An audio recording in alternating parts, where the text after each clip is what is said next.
They said Cold River was just another quiet town at the edge of the mountains. But if that were true, why did a broken veteran and his loyal dog become the only ones brave enough to uncover what was buried beneath it? What secret could turn a peaceful waterfall into a place of silence and fear? And why did those who searched before them never return? This is a story of loyalty that defied danger, of truth hidden under decades of lies, and of one man who refused to let the past stay buried. I hope you enjoy this story, and may it bring warmth, faith, and courage to your heart.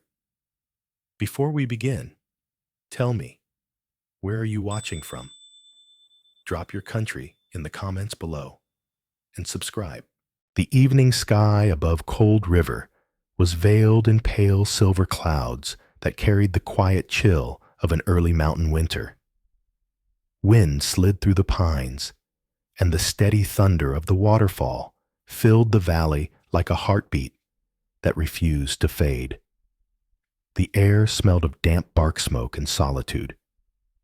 John Miller sat by the wood stove, his broad shoulders curved under a threadbare flannel shirt. At 47, he looked older than his years, his face carved by time and weather. His hair was dark, but streaked with gray at the temples, cut unevenly, with the same knife he used for everything else. A thin scar ran down his left cheek, the remnant of a desert convoy explosion 15 years ago. His eyes, a tired gray blue, carried that restless focus only soldiers kept after the war had long ended for everyone else. John had come to Cold River 2 years ago, trying to live quietly, where no one would remember him, as a man who once gave orders that cost lives.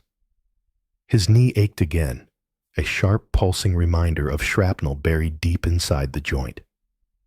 He rubbed it absently, staring into the fire. Around him, the cabin creaked in the wind, a one-room shelter built decades earlier from pine logs that had darkened almost black with age. Dust clung to the corners. Tools hung neatly along one wall, and beside the door lay a weathered pair of combat boots, the soles worn nearly flat. On the floor, near the stove, rested Max, his German shepherd. The dog was large and noble, his black and tan coat thick from the cold, his ears sharp and alert even when resting. Max had once been a search and rescue dog for the Air Force K-9 unit. A small white scar above his right eye spoke of shrapnel too, from a collapsed training hangar overseas. He was 7 years old now, calm but vigilant, the kind of companion who seemed to read thoughts rather than commands. When strangers approached the property, which happened rarely, Max would stand quietly beside John, tail still gaze, steady ready, but never aggressive. The townspeople of Pine Hollow, the nearest settlement 10 miles down the road, called John the Hermit by the falls. He did not mind. He came into town only once every few weeks for canned beans, coffee, and kibble. Conversations at the general store never lasted long. Small-town politeness mixed with the faint unease people carried around men who had seen too much. They did not know about the medals tucked in a tin box under his bed, or the folded flag that had been handed to his mother after the crash that killed 2 of his closest men. They did not know how often he woke in the night, heart-racing ears ringing with echoes of distant sirens. Outside, the wind picked up, rattling the window pane. The sound blended with the roar of the falls until the whole valley seemed alive with movement. John poured a measure of whiskey into a dented metal cup, the kind he used in the field. He drank without flinching, feeling the warmth rise against the ache in his chest. Max lifted his head, eyes glinting amber in the firelight. "You smell that too, boy?" John asked softly, though he knew the dog would not answer. It was an old habit talking aloud to keep the silence from pressing too close. Max stood nose twitching. He walked to the stone hearth, sniffed at the base, and let out a low whine. Then, to John's surprise, he began pawing at the floor. The dog's claws scraped against the stone, rhythmic and insistent. "Hey, knock it off," John muttered, setting down his cup. He limped over, leaning slightly on the table for balance. The knee protested with every step, but Max did not stop. He looked up at John once, as if trying to tell him something urgent, then returned to digging at the cracks between the stones. Curiosity prickled through the dull fog of John's fatigue. He knelt down beside the hearth. The air felt cooler there, faintly metallic. One of the stones had loosened from years of heat and time. He ran his fingers along the edge and felt a seam beneath the soot. "Hold on, Max," he murmured, prying the stone loose. It came free with a small groan of dust. Beneath it was a shallow cavity lined with wood.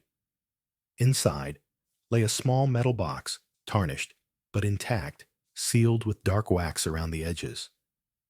It was no bigger than a lunch tin. John stared at it for a long moment. He had lived in this cabin for 2 years and never once suspected anything beneath the hearth. He lifted the box out carefully, brushed off the ash, and set it on the table. The wax seal bore no emblem, only a single deep groove, as though someone had closed it in haste. He fetched his pocket knife, slit the wax, and opened the lid. Inside, wrapped in yellowed cloth, was a letter. The paper had water stains, spreading like bruises across its surface. He unfolded it slowly. The handwriting was shaky. The ink faded, but still legible. "They are still under the falls. Do not let them close it again." And at the bottom, a name, his own, John Miller. The breath caught in his throat. His mind searched for logic. Maybe another John Miller, he told himself. It was a common enough name. But even as he thought it, a cold ripple crawled down his spine. The handwriting looked almost familiar, not from his own hand, but from the way it tilted right sharp and impatient, like the way his father used to write before he died in a mining accident decades ago. He sank into the chair letter, trembling between his fingers. The fire crackled softly, throwing orange light across the room. Max sat near his feet, ears still pricked eyes watching the box as though it might move. John read the line again and again until the words blurred. Under the falls. He looked toward the window, where beyond the frost-glazed glass, the waterfall thundered unseen in the dark. He had always thought of that sound as peaceful, steady something that kept the loneliness away. Now it felt different, almost alive, as if the mountain itself was whispering his name. He folded the letter back into the box and closed the lid. His heart was still racing. Whoever left that message had known him, or wanted him to think they did. He poured another inch of whiskey and drank it straight. For a moment, he considered throwing the box into the stove and ending the mystery before it began. But Max let out a quiet whine, resting his head on John's knee, and somehow that small sound stopped him. The dog's eyes were steady, patient, filled with something like understanding. John stroked the rough fur behind his ear. "All right, boy," he said. "We will figure it out in the morning." He stood, set the box on the shelf above the stove, and turned down the lamp. Outside, the wind rose, carrying the roar of the waterfall through the cabin walls. John lay awake long after the fire died, listening. The sound that once lulled him to sleep now seemed to pulse with something deeper, something waiting beneath the water, beneath the stone, beneath the years he had tried so hard to forget. When sleep finally came, it was thin and uneasy, He dreamed of the desert of smoke curling over sand, and of water rushing where there should have been none. And through it all, a voice echoed faintly through the roar of the falls. It was his own. Morning came gray and cold over the valley. A thin fog hung above the pines, and the sound of the falls rolled low and endless like distant thunder. Frost clung to the grass, and the roof of the cabin glistened pale under the weak light. The world felt hushed, as if the mountain itself was holding its breath. John Miller woke early. The whiskey from the night before left a dull ache behind his eyes, but something heavier pressed on his mind. The box on the shelf above the stove seemed to pull at him like a magnet. He sat up on the edge of the bed, listening to the steady rush of the waterfall through the walls. Every instinct told him to ignore what he had found, but curiosity had already sunk its claws deep. He could not stop thinking about the letter signed with his own name.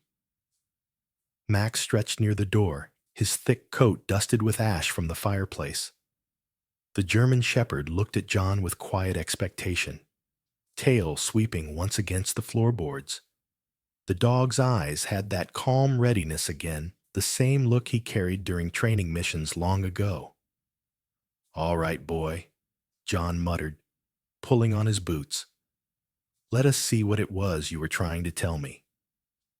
He filled his thermos with coffee and stepped outside. The cold bit instantly at his face. Max trotted ahead, nose low, following the same path they often took to the river.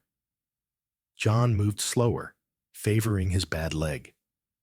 His left knee stiffened in the cold, and every few steps he had to pause, rubbing the joint until the sharpness faded. He hated that weakness more than the pain itself.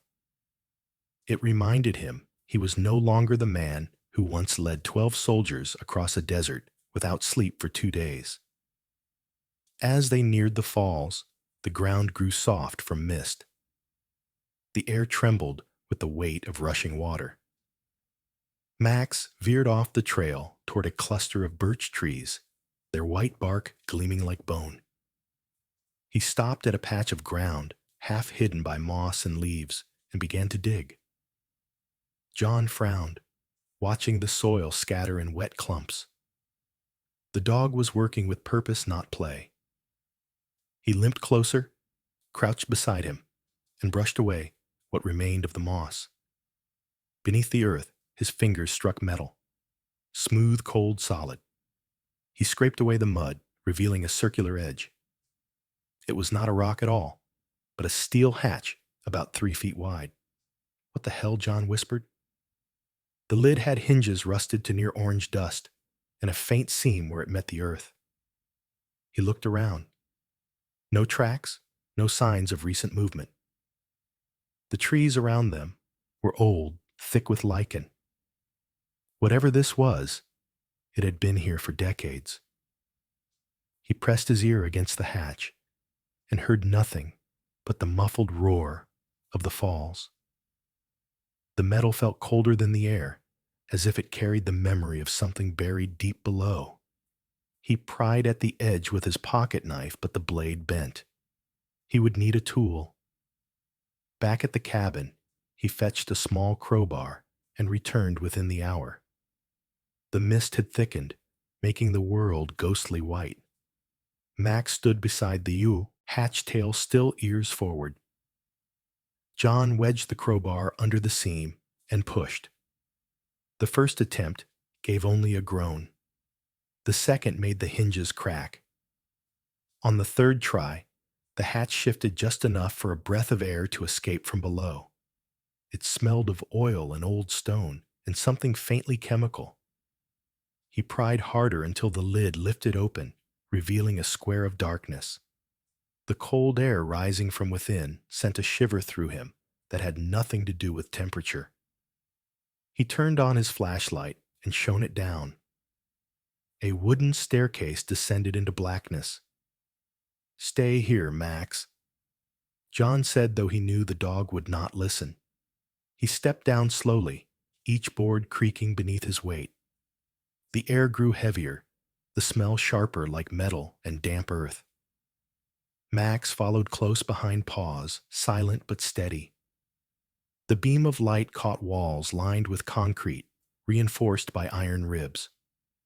After 20 steps, John reached the bottom, where the passage widened into a tunnel.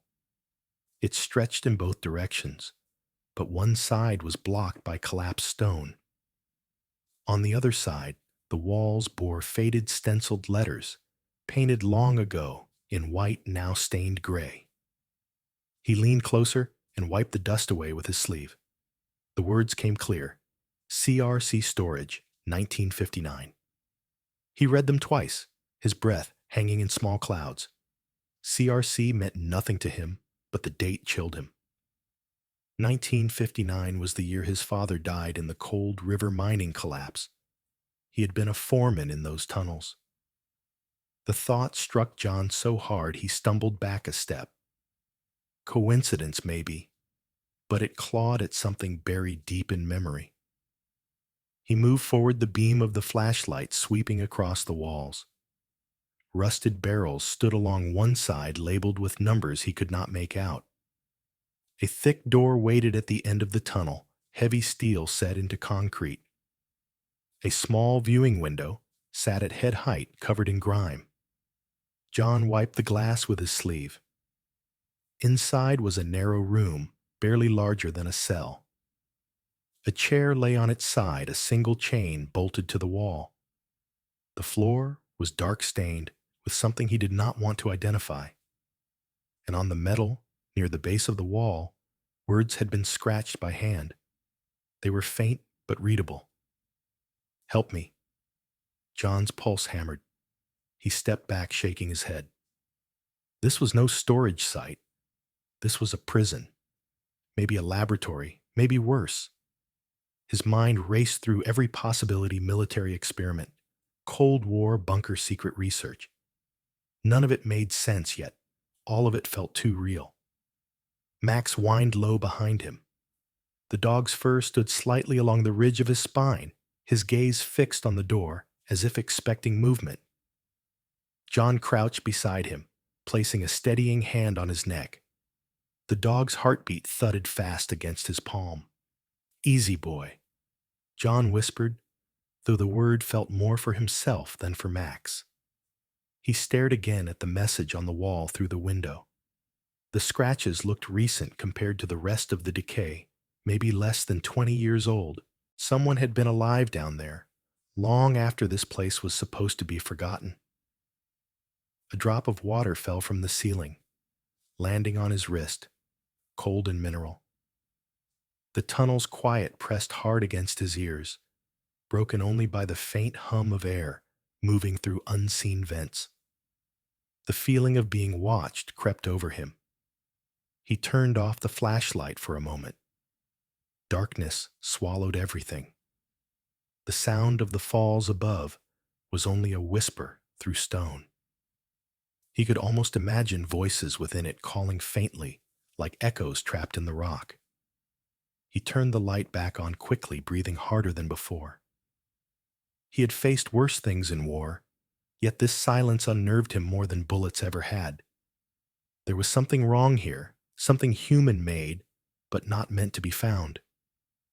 He took one last look around, then stepped back toward the stairs. As he began to climb, the wooden steps moaned beneath his boots. Halfway up, he paused. A faint vibration passed through the air, like a distant mechanical thrum. He froze, listening. It stopped after a few seconds, leaving only the rush of water above. When he reached the surface, daylight looked almost blinding after the darkness. He slammed the hatch shut and stood still, breathing in deep lungfuls of cold air. Max paced beside him, restless ears turning toward the falls, as if the dog too could sense the unease rising from below. John wiped his hands on his jeans. His heart was still hammering, but his mind was clear. Whatever lay beneath that hatch was no ordinary ruin. The letters CRC and the date 1959 tied it somehow to his father's death, or to something bigger that the town had buried and forgotten. He looked at the fall's mist, curling like smoke in the sunlight. The roar was louder now, or maybe he only heard it differently after what he had seen. It sounded less like water and more like voices rising from the earth. He turned back toward the cabin, Max at his side. "We are not done with this yet, boy," he said quietly. That night, when darkness fell again, the sound of the river filled the cabin. The box with the letter still sat on the shelf above the stove untouched. But now John knew where to start. Beneath the falls lay a door, and behind it the story someone had tried to bury forever. The afternoon sun barely touched the valley. A thin veil of mist drifted along the treetops, while the steady sound of the falls echoed through the damp air. The light was pale and tired, like a memory refusing to fade. The smell of wet pine mixed with smoke from the cabin chimney. John Miller sat at his work table, trying to sharpen a dull hatchet, but his thoughts refused to stay still. The vision of that underground room haunted him. Every sound outside made him flinch just slightly, a habit he thought he had left behind in the desert years ago. Max slept near the door ears, twitching every few seconds, as if sharing the same unease. It had been 2 days since John discovered the hatch. He had not gone back. He told himself he needed rest, but truth was, he could not shake the feeling that the mountain had started watching him. He caught himself listening to the silence too often, waiting for footsteps that never came. By late afternoon, a crunch of tires over gravel broke the quiet. John looked up. A truck was approaching along the narrow path that rarely saw visitors. The vehicle stopped near the cabin, and a man stepped out. The stranger was tall, lean but solid around the shoulders. He wore a clean khaki jacket and polished boots that did not belong in the mud. His hair was blonde, cropped short, and his face carried the kind of smoothness that came from money or vanity. He smiled as he walked up the porch, but his eyes stayed cold. "Afternoon, sir," he said, voice steady and friendly enough to sound practiced. "Name is Carter. I am with Cold River Energy Division. We are doing a routine survey about the land near the falls." John wiped his hands on a rag and stood in the doorway. His own reflection stared back from the man's sunglasses. He did not like it. "Energy Division? Huh," John said slow. "You are a bit far from the power lines." Carter chuckled low, as if amused by a child. "Just precaution, sir. Some of our old installations may run beneath this ridge. We are checking for chemical leaks or ground shifts." He reached into his pocket, pulled out a leather wallet, and flipped it open to show a metal badge with engraved letters CRC Energy Compliance. The letters made John's stomach tighten. He kept his face still. "Mind if I ask how long you have been living here, Mr. Miller?" Carter continued glancing past John toward the open door. "Long enough," John said. "I do not recall any leaks." Of course," Carter said, nodding. He stepped one foot onto the porch without being invited. His smile never touched his eyes. "This is a fine location, sir. You are right above an old access tunnel, if I am not mistaken." John felt the air shift. The man knew. "Cannot say I ever seen one." John answered calm, but his grip on the rag tightened. Carter tilted his head, slightly studying him. "Strange thing," he said. "Our records show a maintenance site in this area sealed off decades ago. You have not noticed any unusual noises. Have you any changes in the soil, or smell in the water, maybe?" John shook his head. "Just the usual river talk." Carter's smile widened, the kind that hides sharpness beneath the teeth. Well, if you do hear something, you call this number. He handed John a small card and stepped back. Before turning away, he added, I admire men who live quiet lives, Mr. Miller. Hard to find that kind of discipline anymore. The words hung between them, heavier than politeness. Carter tipped his head in farewell and walked back to his truck. The vehicle rolled down the path, leaving deep, clean tire marks that glistened with moisture. John closed the door, but his heartbeat would not slow.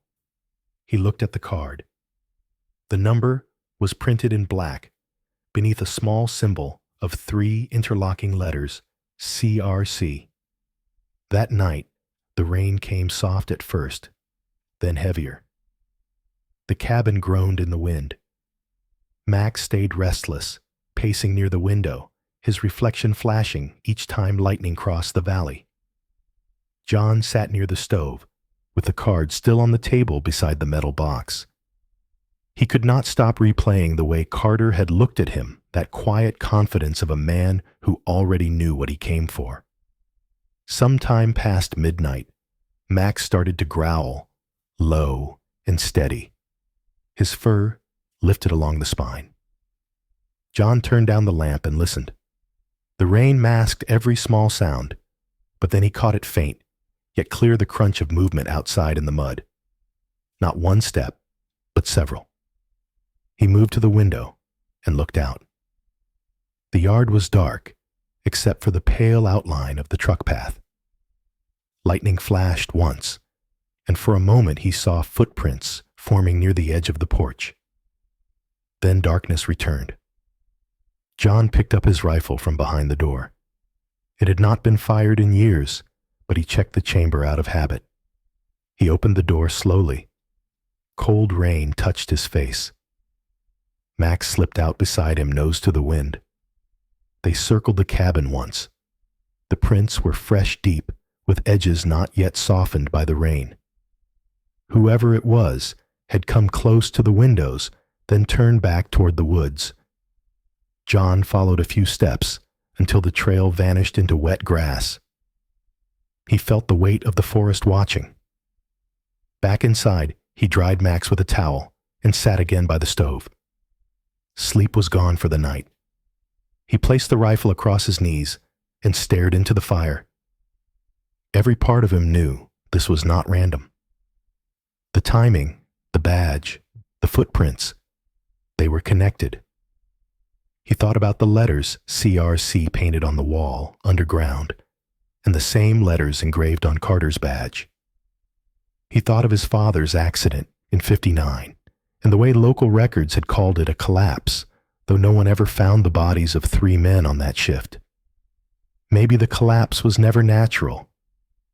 Maybe it was this same CRC sealing away something more than stone. Max laid his head on John's knee, but his ears stayed alert. The dog's warmth grounded him. He remembered nights overseas when the sound of wind through tents carried whispers of attack. That same pressure was back pressing at his chest, the sense of waiting for something unseen. By dawn, the rain eased into fog. John stepped outside again. The footprints from the night before had half washed away, but one thing caught his eye near the porch step. A small metal emblem, half buried in the mud. He bent down and picked it up. It was a badge identical to Carter's, only the clasp was broken. 3 letters etched deep CRC. John turned it in his hand, feeling the chill of the metal seep into his palm. He looked toward the woods, where the mist moved like breath.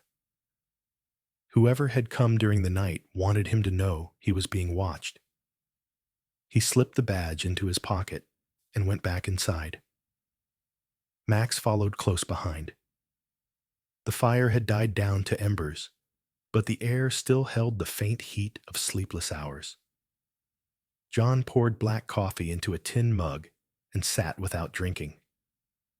He knew he should leave, call someone, tell the sheriff, but he also knew small towns were slow to believe men like him. The hermit by the falls, the quiet veteran who talked to his dog and avoided crowds. They would nod politely and dismiss him before the day was done. No, this was his to face. He reached for the letter again from the box and read the same line he'd read a dozen times. They are still under the falls. Do not let them close it again. The words no longer felt like a warning. They felt like an order. Outside, the fog thickened, swallowing the trees. The sound of the waterfall grew louder until it filled every corner of the cabin. John sat still, eyes on the flames, while Max watched the window.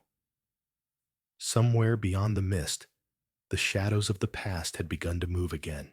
The morning was heavy with fog and the faint scent of rain. The sun barely broke through the mist that curled around the pines near the falls. The cabin stood quiet except for the low rumble of water echoing through the valley. John Miller sat at the table staring at the metal box and the badge marked CRC. The unease that had followed him since Carter's visit had not faded. He knew this was no coincidence. His hands were rough and scarred, and his jaw tight with exhaustion. He had not slept properly in 3 nights. Max lay near the door, tail still, but eyes alert. Every sound outside caught his ear. John finally made the call he had been avoiding. The receiver crackled before a clear female voice answered. Sarah Collins, legal advocate for Veterans Affairs. Her tone was calm, measured, the kind of voice that sounded used to dealing with men who carried too many ghosts. Within a few hours, her truck appeared on the narrow road. Sarah was in her late 30s, tall and slender, with an upright posture that hinted at quiet strength. Her hair was chestnut brown, tied loosely behind her neck. Her face was defined by sharp cheekbones and eyes that mixed intelligence with weariness. She had the look of someone who had seen too much bureaucracy and too many broken promises.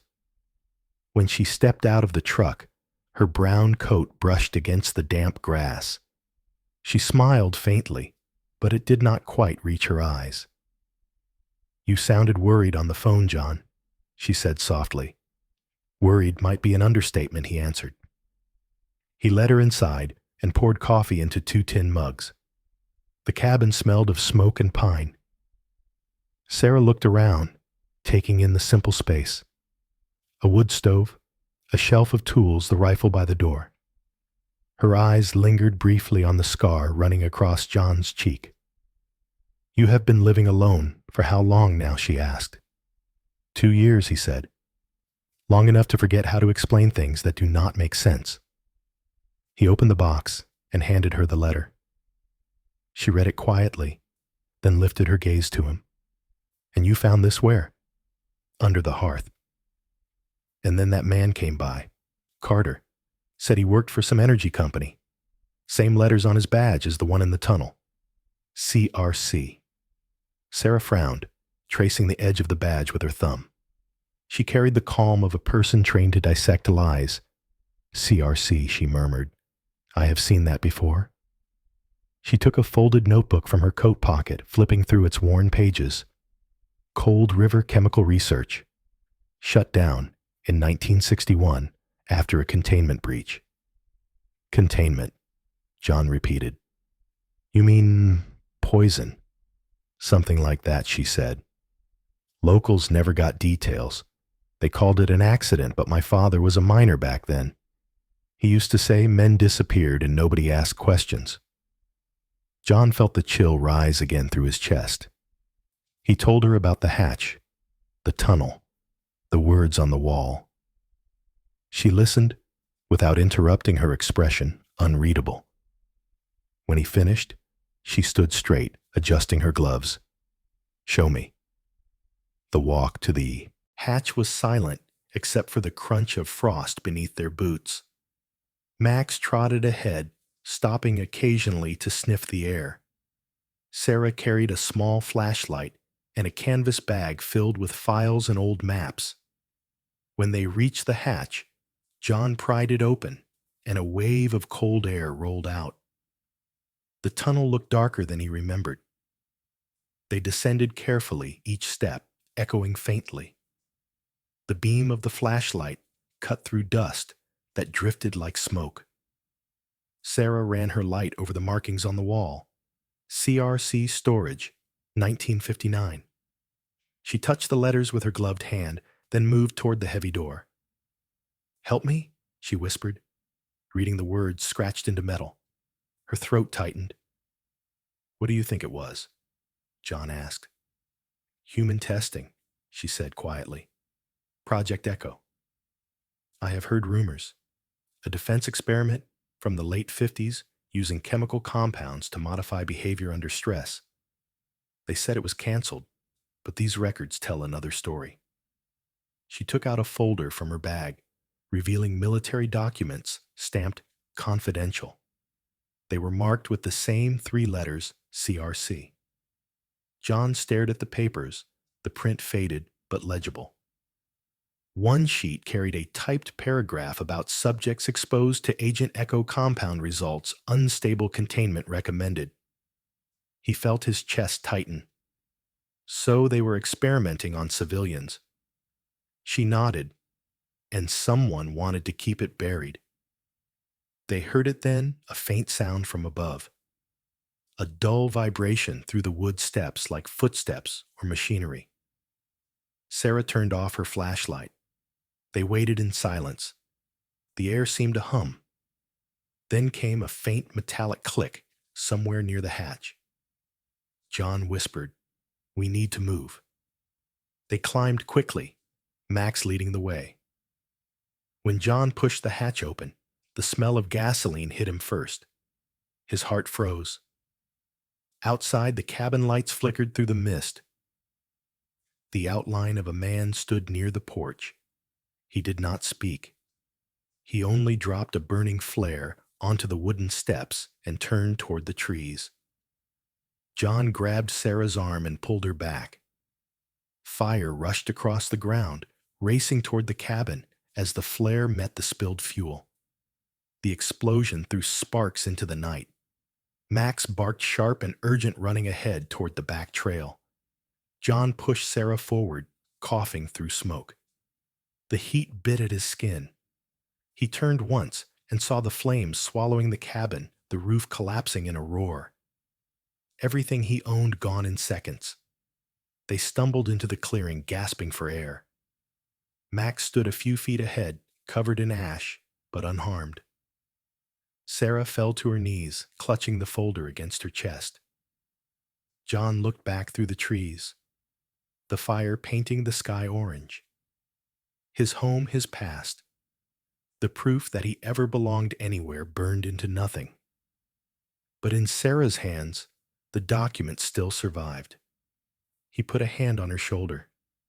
"You all right?" She nodded, breathing hard, her face streaked with soot.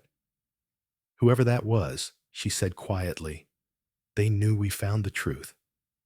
John looked toward the flames that once were his life. "We are not done," he said. "Not even close." The night after the fire was cold and raw. A thin layer of mist hung low over the burned clearing where the cabin once stood. The moonlight shimmered faintly across the ashes, and the distant sound of the falls broke the silence like a heartbeat in the dark. John Miller stood among the ruins, his face lined deeper than before. The smoke had left his clothes stained with soot, and his eyes carried that hollow calm that came after too much loss. He had lost his home, but not his purpose. The metal badge in his pocket and the folder of papers Sarah had saved were now the only proof that something monstrous had been hidden beneath Cold River for decades. Sarah Collins sat nearby, her brown coat torn at the sleeve. Her hair was loose damp from the fog, and her hands trembled slightly as she flipped through the documents. She looked exhausted, but her eyes burned with a steady resolve. Max lay close beside her, his fur darkened with ash, yet his posture strong and protective. Every few minutes he lifted his head, scanning the trees for movement, before settling again with a low huff. They had driven through most of the night until they found an abandoned ranger cabin 10 miles north. From there, Sarah made a single call to a man she trusted, Riley James. By dawn, a dark blue pickup appeared on the dirt road. A man stepped out with a camera bag slung over his shoulder. Riley was in his early 40s, broad-shouldered, with short black hair streaked with gray. His face carried the unshaven stubble of sleepless nights, and his brown eyes had that restless glint of someone who had spent years chasing truths no one wanted to hear. He wore a faded denim jacket and a battered leather notebook stuck from his back pocket.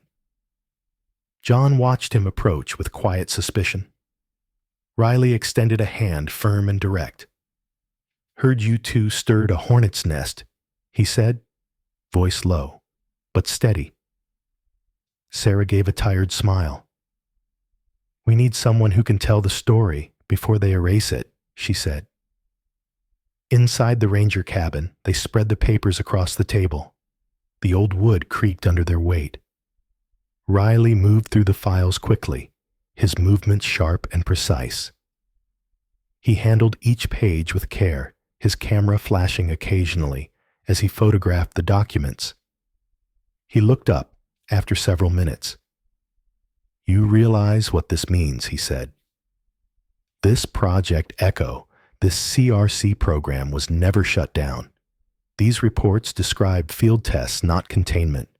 They used civilians near Cold River. They recorded behavioral decay after chemical exposure." He paused, letting the words hang heavy in the air. Then his expression hardened. "I have seen things like this before. In Kabul, we found similar files about experimental gas tests. The story never made it past the editors. Sponsors pulled out, people disappeared." John leaned forward, his hands clasped. "You think this will be different?" Riley met his gaze. "I think we have proof this time. And I am not the same man I was back then." He tapped the badge on the table. "This symbol, CRC, it ties to government contracts still active today. If we go public with this, we might not get another chance." Sarah looked at him steady. "Then we do it now." They spent the rest of the morning preparing. Riley uploaded images from his camera, while Sarah Cross referenced names in the documents. John stood guard outside, rifle across his shoulder eyes, scanning the misty tree line. Every crack of branch made him tense. The silence of the forest felt wrong, too clean, as if something waited beneath it. By noon, they packed the evidence into a metal case and left in Riley's truck. The vehicle rattled down the mountain road toward the nearest town where Riley had a satellite link. Sarah sat in the passenger seat reviewing notes, while John and Max rode in the back. The dog kept his head up, ears twitching, every time another engine echoed through the valley. Halfway down the road, Riley slowed. A black SUV had appeared behind them, headlights bright against the fog. Sarah looked through the mirror, her pulse quickened. "You know them?" she asked. Riley shook his head, but his jaw tightened. "They are not locals." The SUV accelerated, closing the distance. Then came the first shot. The rear window shattered, sending glass across the seats. John ducked, pulling Sarah down. Max barked loud, a sharp protective sound that filled the cabin. Riley swerved hard, taking a side trail through the trees, mud splattering against the windshield. Bullets hit the truck bed in bursts. The engine roared as Riley pushed it to its limit.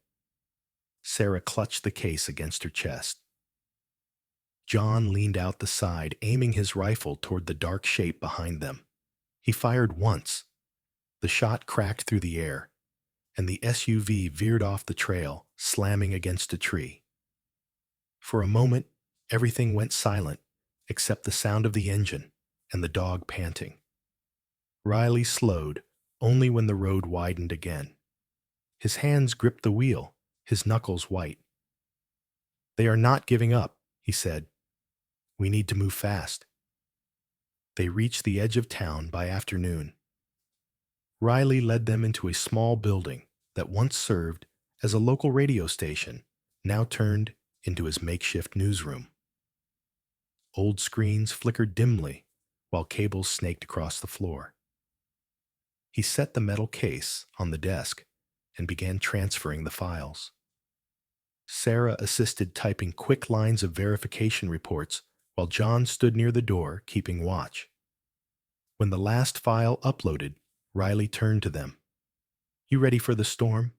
"Do it," John said. Riley nodded and pressed send.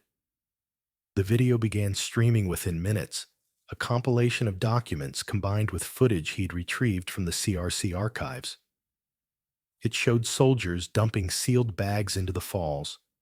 The words, "Project Echo, 1959," burned across the corner of the frame. Within hours, the broadcast spread beyond Cold River. Social feeds filled with the footage. Major outlets picked up the story, calling it one of the largest cover-ups since the Cold War. As the sun fell behind the ridge, the small town buzzed with distant sirens. Government vehicles moved toward the area, but the damage was done. The truth had escaped. Riley leaned back in his chair, rubbing his tired eyes. "You just shook the whole damn country," he said with a half smile. Sarah exhaled deeply, her shoulders dropping for the first time that day. John looked toward the window, where the sky still glowed faintly red from the direction of his burned cabin. His voice was quiet but certain. "Maybe now the dead will finally be heard." Max rested at his feet, head on his paws, eyes closing as the world outside began to change. Morning came clear and bright over Cold River. The mist that once clung to the valley was gone, and the sky opened wide and blue above the pine ridge. Sunlight struck the surface of the water, turning the falls into a silver curtain that roared with life. The air carried the scent of wet stone and the faint echo of renewal. John Miller stood at the edge of the clearing where his cabin used to be. The ashes had been cleared long ago, replaced by fresh timber and the framework of a new house. He wore a clean brown jacket, his hair a little grayer than before, and the lines around his eyes deeper. The months since the truth came out had changed him. He carried the same quiet strength, but now it was tempered with peace instead of anger. Max sat beside him, his thick fur shining under the sun. The German shepherd looked older, his muzzle dusted with white, but his eyes still bright, sharp, and loyal. He tilted his head, as if sensing John's calm. Federal agents had come weeks after the broadcast. They were careful, measured men in dark coats and heavy boots. One of them, Agent Harris, was a tall man with dark skin, a trimmed beard, and eyes that showed both fatigue and discipline. Harris had spent 15 years uncovering buried crimes for the Bureau. He spoke little, but listened with focus, taking notes on a small, worn pad. It was Harris who ordered the excavation near the falls. John remembered the day clearly. Machines rumbled through the valley, tearing through roots and stone. The hatch he once discovered was opened again, and for the first time in half a century, daylight touched the depths of that hidden place. Harris and his team worked in silence, unearthing boxes of files, metal drums, and bones. When they found the remains of the missing miners, the valley fell still. The evidence was undeniable. Sarah Collins had been there too, her brown hair tied back as she watched the agents carry out the boxes. She looked relieved, but her expression carried something deeper, a quiet sorrow for the men whose names had been lost. She placed her hand briefly on John's shoulder. "You did what you had to do," she said. He only nodded, unable to find words. Weeks later, John found himself standing in a federal courtroom in Denver. The walls were white, the air heavy with the hum of cameras and murmured voices. On the witness stand, he spoke plainly about everything he had seen: the hatch, the documents, the fire, the men who had tried to silence them. His voice did not shake. Years of commanding under pressure had trained him for truth as much as survival. Across the room, the defense team shifted uncomfortably as video footage rolled on the screen. Riley James sat in the gallery, his camera resting on his knees, his expression unreadable. He had kept his promise, bringing the story to the world. His report had reached every major outlet, forcing the government to open hearings.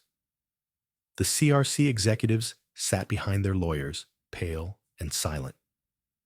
When John finished his testimony, the room was quiet.